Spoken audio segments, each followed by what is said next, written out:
back to our series of interviews with adults who have been home educated. This feels just slightly narcissistic, but sure, look, we'll put it out there. Hopefully it'll inspire some people. I'm Monica O'Connor, and this is actually my son. Has agreed to be my latest subject for my interviews. So, Oisin, would you like to introduce yourself? Yeah, so my name is Oisin O'Neill and I am 26 years of age and I was home educated for most of my life, and this is my mother. Lovely, now that we've established that.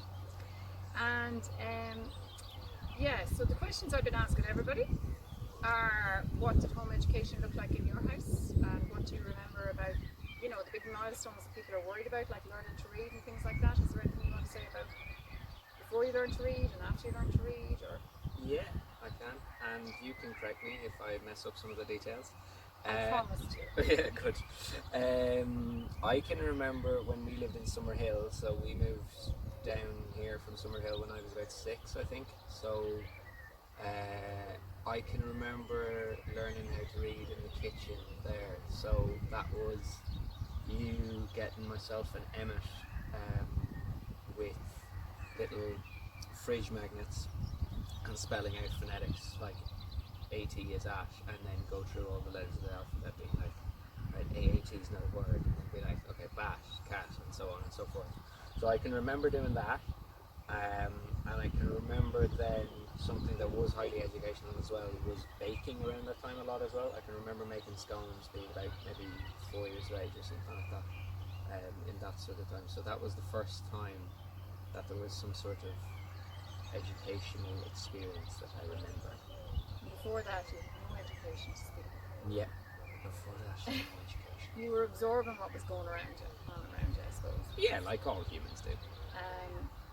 Okay, so I can remember doing those CAT, BAT, RAT, SAT, all those kind of phonetics only a couple of times. Like, you picked them up very fast, or you were bored with them when I thought it was the right time to introduce them. So if it was the time when you were ready to do it, you'd go off and write rhyming things, and if it wasn't, it was obvious you were bored and you went off and did something else, played Lego, kicked a ball, and I think put things away until you were showing some interest. That sounds right to me, definitely, particularly around that age. Like, I remember playing with Lego a lot more than anything else, or like going visiting Tom and Ben Duffy, or them coming and visiting us and like playing outside a lot. And there was 2 little ponds in the park that was opposite the house in Summerhill. So I remember we used to make a lot of like little toy boats and just play a lot, I suppose, really, as kids. I was really lucky though that Emmett's so close to me in age as well, because it was like having a twin and a best friend growing up as well, so it was cool. Yeah, most of your learning, I guess, was together, and then with Dara as well, who was 7 years older than you, and therefore nearly 9 years older than Emmett. So, do you remember when I remember you learning to read? I remember you being in the back of the car, and we were driving to a allegedly conference in Clare, and you had the Little Red Hen Stage 1 Ladybird book, and you read it in the car. You don't remember this? No, I remember reading those Stage 1 books. I remember Little Red Hen. I remember all the other ones like Cinderella as well. I can't remember the first book. I can't remember that actual trip, if you follow me, but I can remember that series of books that we had and reading through them, and then Rumpelstiltskin and all the rest of those ones. Yeah. I would have thought you read youngest of anybody in the house, and that I remember that trip that you were 6, and your birthday had been the previous November, and that was in March, so you were 6 and 4 months. Yeah, 6 and 4 Little months. Red Hen. Yeah, I remember reading Little Red Hen and those sorts of books, but then very soon after that, it seemed to me like I was able to read this little abridged version of The Secret Garden, and that was for me the first like proper book that I remember reading. So the first thing that was like, oh, this is not just like the Ladybird books, this is not just like, a learning proper book. chapter book. Yeah, proper chapter book. book. Yeah, first chapter book. And I still remember the story of that really, really well as well, and that was the first, what felt like a milestone for me. And I think there was what felt like to me anyway, a very short amount of time between those two things happening. And I think reading continued and continues to be very important in your life. Yeah, massively so. Funnily enough, up until like I've gone through phases of reading less when I've been doing other things, but yeah, I would say that I kind of devoured books from when I could read about six and a half, say, until until like I became a teenager, I suppose. Like, and then I went through phases of reading and not reading. But yeah, I would have read a lot. Like, Okay. And I'm just, one thing that hasn't really come up so far in any of the adults we've spoken to is learning Irish. okay. So, I did come up with it in Aidan Duffy's interview actually, but do you want to talk a bit about when you decided to go to secondary school and it was felt that Irish would be important? Yes. So I think we had like only ever a couple of words, like, so it was only ever like you'd ask what the word for jam would be at the kitchen table, you'd ask what the word for table would be. It was really, really simple, just learning nouns in Irish. But obviously going into first year in school, you had to kind of catch up on what people are doing in primary school. So me and good home educated friend Adam Hannon was sent by himself and by his parents to Irish college for the month of June or July, I can't remember which year it was. So that would have been about 12 years of age. And before we did that, we went and stayed with a friend of yours who was a fluent Irish speaker for a week to kind of get a little bit of a crash course. And that was, I think she home educated her kids as well, didn't she? No?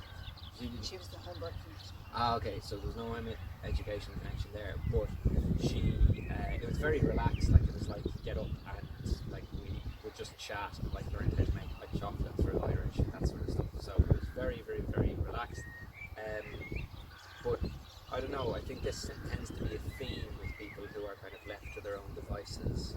The way you do with home education is that people pick things up really, really quickly when they want to do something because they've got this ability to like, I don't know, go really in depth with it or something along those lines. You have to spend time without someone saying 40 minutes move on, next subject. Yeah, absolutely right. So, and that seems to be a theme for a lot of things in my life.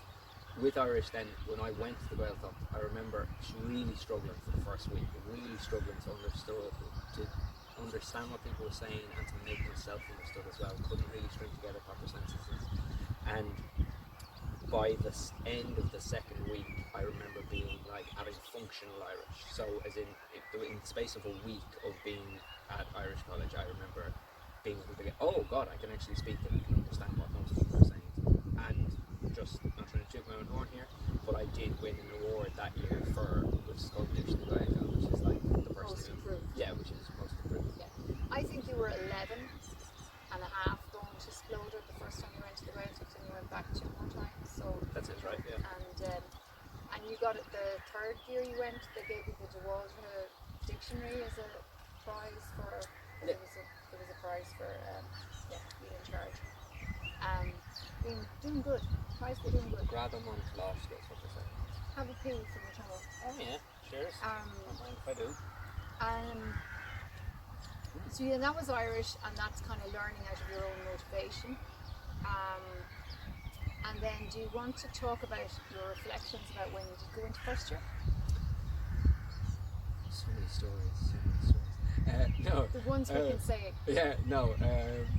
Yeah, so I remember really wanting to go in partly because I wanted a bit of a change because I think it was partly to do with the fact that Dara had moved away to college then, so he's 7 years older than me, and so there was no older brother to kind of look up to, and I was like the eldest, so I kind of wanted to go out and do some sort of adventure thing. I think there's a lot of monkey see that you do in my life, so there was a little bit of that, and then I remember saying, I don't know when I said it, but I remember having a conversation with yourself and Dad, being like, I'd like to go to school, I'm thinking about doing it, what do we think, can we make this happen? Will I go to Tullow, or will I go to the school that Dad was teaching in Cullen, and sorting out all that sort of stuff. When I did actually go in, a couple of things I found really, really bizarre, like having to ask to go to the toilet, because it just seems so strange that somebody would lie about needing to go to the toilet. Like, it's like, just need to go to the toilet, just go to the toilet and come back. Like, so that I found really, really funny. I found how cliquey kids are and like how mean kids can be to each other. I found that a little bit strange to deal with as well, definitely. With regards to academic stuff, I remember really enjoying the challenge for the first like 7 or 8 weeks. And when I say challenge, I don't know, I enjoyed the different experience of it rather than actually finding it challenging or anything. Like I can remember being above average in maths, in English, in history and science for sure, like as well as probably pretty good at some of the other subjects.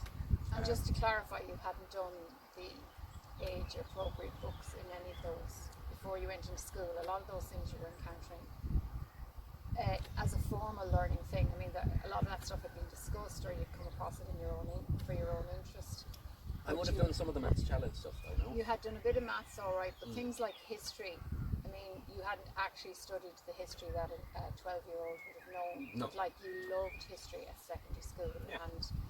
and you got another award for history. At the end of the year, there was a project that you had to do. Oh yeah, I made a little model of Newgrange and wrote a thing about it. That was what that was for. Actually, I wonder if that's somewhere. I around still there. meet that teacher, and she was kind of like, oh, so yeah, Very kind. you were, teachers liked you, or she?